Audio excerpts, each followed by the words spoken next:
Welcome to Transformation Journeys. And on our first episode, I want to share with you a little bit about my story, bouncing forward from a divorce. Now, over 20 years ago, I walked down the aisle and I said, I love you to the love of my life. No, I said, I do, wasn't it?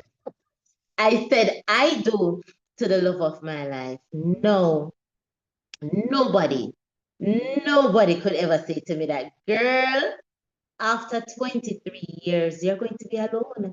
You're going to be single. And then the reason for being single is that you're going to be divorced. Nobody could say that to me. Well, they could say it, but I wouldn't believe them. I was so happy. I was excited. Everything was just going good. I mean, I was just having fun. But then it happened.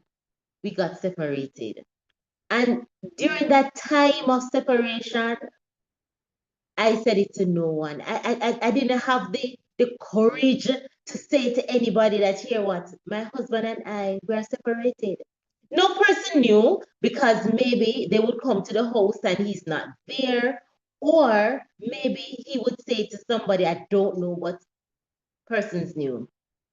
So there was just something about it that it brought shame, and guilt, knowing that, for one, my husband, my ex-husband, he's a pastor. And then I am known as the minister's wife. Not only that, I was a minister myself. I am a minister in the church. So a pastor and a minister is what, so what is it that is happening that they can't work out? What is it? Why is it that they have to get divorced? And to even go a bit further, the church that I'm a part of, I was the person who started the whole couples ministry. And I was there telling couples that you can work it out and things. No, man, you don't have to separate. You don't have to get a divorce. It can work. Imagine, I was the person that is telling these the couples that they can do it. And now to find myself in the same position, something that I was encouraging others that you can do it. It can work. You don't have to separate. Remember the children. Remember all of that. So I found myself in the same place. So it came with a particular guilt. I felt guilty. I blamed myself for everything at one point. It was just me, everything that was happening. I did it. I did it. I felt so guilty. It's as if I was living a lie because even though this was happening, I would not say to others out there that it was happening. I was just going on, living my life. I would kind of not answer certain questions people would ask because I don't want to tell a lie. I would shun it. I would, divert and do things because I don't want others to know what was happening. No, not only that, I was ashamed. Lord Jesus, me just shame. It came with this shame, this feeling of shame, and I'm saying, oh my God, me just feel bad.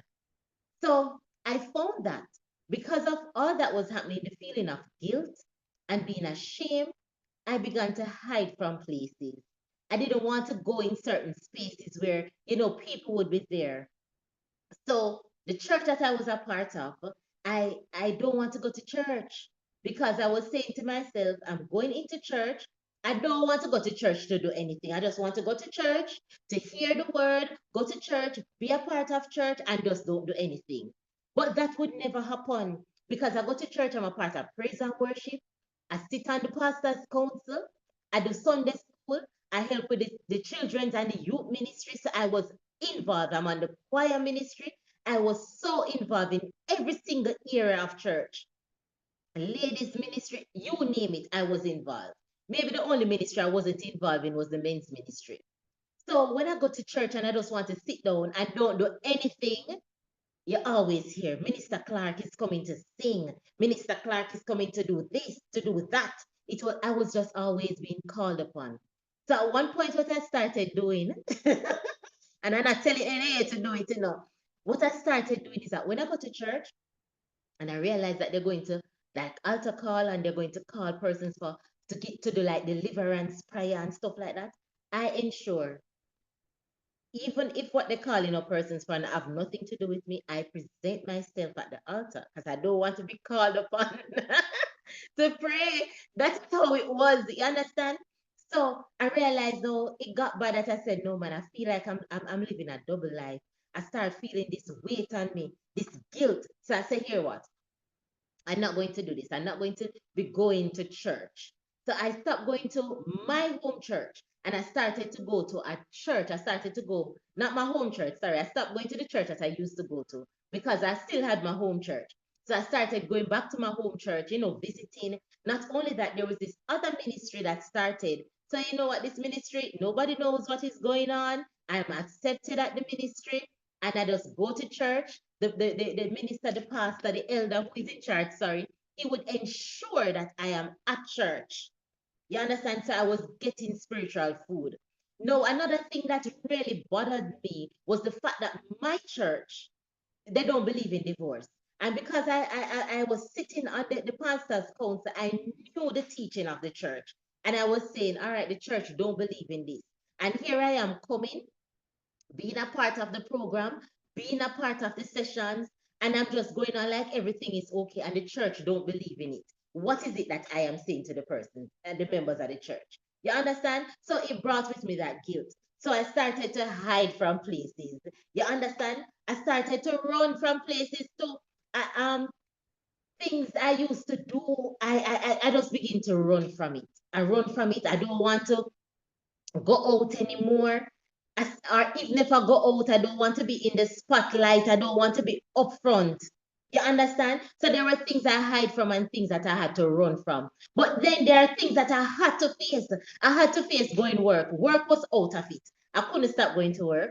I couldn't say here what I'm going to work today and I'm not going to work tomorrow. And even if I took like some vacation leave, it wouldn't help either because I would be in the house where I would be feeling all sort of way because some of the times I'll be out and I'll be happy. But when I came home, I had to deal with the loneliness. I had to deal with the empty house. So I got to work and I had to face work. But no one at work knew what was happening. So one thing about me, I can hide what is happening with me. I will smile through my pain. I will smile even when I'm dying on the inside. So I go to work and I work and nobody knew what was happening. So when I go to work and when things start to unfold and it was actually when I told my supervisor when I had to inform HR that I was actually doing a name change and I went to my supervisor and my and director, that is when they actually knew that I got a divorce. And even then my supervisor, they were saying to me, when did this happen? You understand? They were actually confused because they must say, you just come and work and you just like everything is okay. When it happened? So, I mean, yes, I had to face certain things. And it was after that now I realized that there were things at work. So I would hear people saying things, I would hear them asking certain questions. Nobody don't come to me yet. So persons would be saying, oh, she start signing her name in a register as Nicola Mackenzie. I would have caught there. You understand? Persons would actually say to be asking persons, so Nicola divorced? That happened, that happened. So, and everybody would be going around me. One day, a colleague of mine came and she said to me that, so is woman for call you? That was her exact word. She was asking, what should I call you? Should I call you Mrs. Clark or should I call you Miss Mackenzie? And I said to the person, you've never called me Mrs. Clark. You've never called me Miss Mackenzie. It is always Nikki. So you can go ahead and call me Nikki. Why? Why you mean what you should call me? Because I see that you sign in the register Mackenzie. So I said, that shouldn't be a problem because you have never called me by my surname. It's always Nikki. So go ahead and call me Nikki. I should walk off. I remember another time when we were in the office and the office was, everybody was there and one of my coworkers said loud. So, Mrs. Clark, it's how much for a divorce? I said, what? Because I filled out a form because I was going to do something for work and I filled a form and on the form I ticked divorce. No, this is something private. Why would you say that out aloud? So I had to face it at work. I could not run from it. But can I tell you, it is not a nice feeling. I had to go through the whole thing that it's when I go through my divorce, I realized that it came with, it's as if you think divorce is just a simple thing and it's just a walk in the park. No, it's not a walk in the park. I got to the point I was saying, no man, this really happened. I remember there were times when my ex-husband would come around because he moved out for a while and he would still come around because we have a daughter together. And he would come around and I would say to him, we really get divorced with you? And he would say, what you believe, what you think. Because somewhere in the back of my head, I was saying, then this real? Then this really real? You understand? So I could not accept it. I started beating down on myself. So it's as if I went through all the stages of grieving. I was grieving. There were times when I even cried. Yeah, I went through everything. So, but dealing with the shame and the guilt that is associated with divorce was one of the things that I had to deal with. I struggled because I couldn't tell anybody. I couldn't find it in myself to tell anybody that here what I mean. Even after we divorced, I could not find it in myself to tell anybody that I was divorced. I went around, my name was still on paper as Mrs. and I said nothing. I said nothing at all because deep inside I was struggling. I was struggling and I realized that some of the times we don't understand what people go through when they go through something like this. There is an internal struggle and that is what I had to deal with when it come on to the whole dealing with guilt and shame. I had to acknowledge that here what, girl, you're divorced. You're single. You're no longer married. So you need to hear what, get it into your head. You have to get it into your head because I never get it. You understand? I was going around, although I am single, I was going around still acting like I'm married. Eh? So that is the first thing I had to do. I had to come to a point where I acknowledge that here what? I am divorced. You are single. So even so when people would come to you and say that here what, Miss Mackenzie, I have to acknowledge, yes, I am Miss Mackenzie. Yeah. You understand? So that is the first thing. We have to acknowledge and understand it. We have to come to a point where we accept it. So acceptance was one of the things that I had to go through that. I had to accept it. And mark you, there are times even now that it would still play back in my mind. And I would say, no, girl, you're single. You're single. So the first thing, then I had to acknowledge and accept that here what? Although I'm divorced, divorce is not, it's not a failure. You understand? It's not like the end of the rope. It might be the end of a chapter, but divorce is not a failure. Yes, I have, or I had, or yes, I still have a failed marriage, but I am not a failure. The marriage is the one that failed, but I am not a failure. You understand? So you have to acknowledge that I am not a failure. I am not a failure. And even now, some of the times, the thoughts might come to me and I begin to think that, Lord Jesus, I failed. I failed. Nikki, you failed bad. You mess up. But I have to acknowledge and I have to understand that I'm not a failure. So I tell you that I had to accept the fact that here what, girl, your marriage done. Yeah? It done. You're single. So I have to stop living like I was a married woman. You understand? And some of the times, you may say, Jesus, yeah, girl, you have to stop living like you're a married woman. You have to realize that no marriages are not perfect. You understand? Marriages are not perfect. It's just that the challenges that you were faced with in your marriage, you guys, you didn't come together and you didn't work it out. You couldn't work it out together. Yeah. So not only that, and I had to allow myself to grieve. Allow yourself to grieve. Allow yourself to grieve. Go through the process. Allow yourself to cry if you need to cry, write if you need to write, do all of the things that you need to do if you have to do it. You have to allow yourself to grieve. Not only that, I realize that I am not defined by my marriage. You understand? A failed marriage. So some of the times I would say, because my marriage failed, I am a failure. And I use it and I torture myself. But no, you're not defined by your failed marriage. You're not defined by a loss. You understand that you might have suffered. You understand? Not only that, I had to acknowledge I had to speak to myself in the mirror and I have to start calling myself Miss Mackenzie. Miss Mackenzie, I am single. I have to talk to myself. It's as if I had to now begin to reprogram my mind that I am single, I am single, I am single. And I had to get to a point. It's as if I had to, like, I detach the feeling from when people would say, Miss Mackenzie, a single, all of those things. It's as if I had to go through a stage of detaching it. I don't know. I had to pull it apart. I had to say, here what? When they call you Miss Mackenzie, you are Miss Mackenzie, right? You had a failed marriage. You're no longer Clark. You're no Miss Mackenzie. I had to walk myself through the process.